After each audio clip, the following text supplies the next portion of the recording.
Hello అందరికీ నేను మీ గీతు మచ్చా. నా ఛానల్ని కొత్తగా చూస్తున్నట్లయితే సబ్స్క్రైబ్ చేయడం మర్చిపోకండి. ఎలాంటి సాసెస్ లేకుండా వెజ్ మంచూరియా అండ్ కార్న్‌ఫ్లోర్ లేకుండా చేశాను. తప్పకుండా మీకు నచ్చుతుంది. అలాగే స్ట్రీట్ స్టైల్ ఎలా ఉంటుందో అలానే ఉంటుంది. ఒకసారి నమ్మి ట్రై చేయండి. ఎలా ఉందో కామెంట్ సెక్షన్లో కామెంట్ చేయడం అయితే మర్చిపోకండి. క్యాబేజీని అయితే సన్నగా తురిమి పెట్టుకున్నాను. అలాగే ఒక క్యారెట్ని కూడా తురుముకొని ఒక గిన్నెలోకి అయితే తీసుకుంటున్నాను. దీంట్లో కొద్ది దాన్ని అయితే పక్కన పెట్టుకోవాలి. గ్రేవీ చేసినప్పుడు దాంట్లో వేసుకోవడానికి. దీంట్లోనే హాఫ్ టీ స్పూన్ పసుపు, టీ స్పూన్ కారం, కొద్దిగా సాల్ట్, కొద్దిగా అల్లం పేస్ట్ వేసుకొని మంచిగా కలుపుకోవాలి. తర్వాత కొద్దిగా గరం మసాలా, కొద్దిగా పెప్పర్ పౌడర్ వేసుకొని మంచిగా కలుపుకోవాలి. ఆ తర్వాత బియ్యం పిండి 2 టేబుల్ స్పూన్లు వేసుకొని కలిపేసుకోవాలి. ఆ తర్వాత మైదా పిండిని కొద్దిగా వేసుకుంటూ మంచిగా మనం కలుపుకోవాలన్నమాట. సో దీంట్లో అయితే మనకు వాటర్ ఏం పట్టవు. క్యాబేజీ వాటరే మనకు సరిపోతుంది. మీకు కొద్దిగా గట్టిగా అనిపిస్తే కొద్దిగా వాటర్ అయితే యాడ్ చేసుకోండి. మనకి ఇలా ముద్దలాగా మనం చేసినప్పుడు వస్తే కన్సిస్టెన్సీ సరిపోయినట్టు.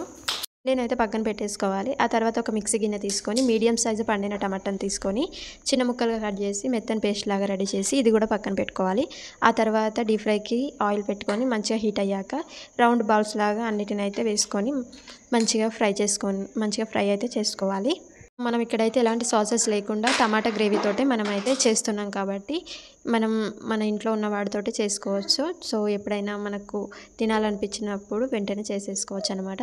సో ఇక్కడైతే చూపించినట్టు ఒకదాన్ని 2గా తీసుకోవాలన్నమాట. ఎందుకు అంటే ఇక్కడ మనకు గ్రేవీ అంతా లోపలికి వెళ్ళడానికి. సో అన్ని బాల్స్ని ఇలా 2గా తీసేసుకున్న తర్వాత నేనైతే దీంట్లో కొన్ని చేసి చూపిస్తున్నాను. వీటిని ఫ్రిడ్జ్లో పెట్టుకొని మనం వన్ డే ఎప్పుడంటే అప్పుడు గ్రేవీ చేసుకొని డైరెక్ట్గా తినవచ్చు అనమాట.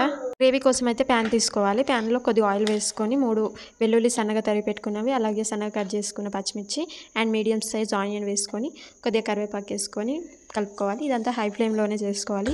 మీ దగ్గర ఇనుప ముకుడు అంటారు కదా, అలాంటిది ఉంటే దాంట్లో చేసుకోండి. ఇంకా టేస్ట్ అనేది బాగుంటుంది స్ట్రీట్ స్టైల్ లాగా. దీంట్లోనే మనం అప్పుడు కొద్దిగా తీసి పెట్టుకున్న క్యాబేజీ అండ్ క్యారెట్ తురుము వేసుకోవాలి. దీంట్లోకి మనం హాఫ్ టీ స్పూన్ పసుపు, హాఫ్ టీ స్పూన్ కారం, half teaspoon garam masala వేసుకోవాలి. అలాగే వీటిని మంచిగా కలుపుకొని ఆ తర్వాత మనం పక్కన పెట్టుకున్న టమాటా పేస్ట్ ఉంది కదా, ఆ టమాటా ప్యూరీని అయితే దీంట్లోకి వేసుకోవాలి. ఈ టమాటా ప్యూరీ మంచిగా మగ్గి ఆయిల్ అంతా సపరేట్ అయ్యేదాకా కలుపుకోవాలి.